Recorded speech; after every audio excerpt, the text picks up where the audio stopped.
আমি এখন সত্ৰ সম্পৰ্কত আয়োগ গঠন কৰি দিছিল।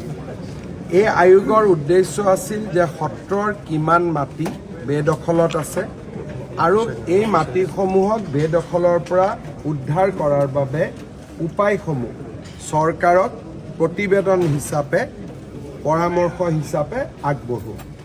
মই অত্যন্ত আনন্দিত যে প্ৰায় 150খনতকৈও অধিক সত্ৰ ভ্ৰমণ কৰি আৰু বাকী বিভিন্ন ধৰণে সত্ৰাধিকাৰ বা সত্ৰৰ লগত জড়িত আটাইৰে সৈতে কথা বতৰা পাতি দুটা খণ্ডত সত্ৰ আয়োগে এখন বিস্তৃত প্ৰতিবেদন চৰকাৰক দাখিল কৰিছে।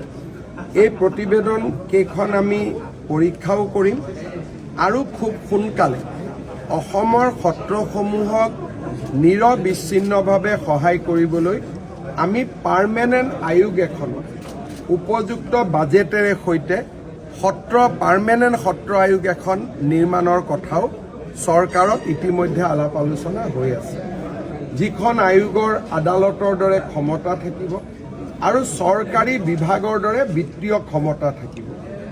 এই সম্পৰ্কত আমাৰ চিন্তা চৰ্চা চলি আছে। ছেপ্টেম্বৰে হওক বা ফেব্ৰুৱাৰীয়ে হওক আমাৰ এই চৰকাৰখনৰ কাৰ্যকালৰ ভিতৰতে সেই আইনখন আনিবলৈ আমি চেষ্টা কৰি আছোঁ। আজিৰ প্ৰতিবেদনখনে এই ক্ষেত্ৰত আমাক যথেষ্ট সহায় কৰিব। মই সকলোলৈকে ধন্যবাদ আগবঢ়াইছোঁ।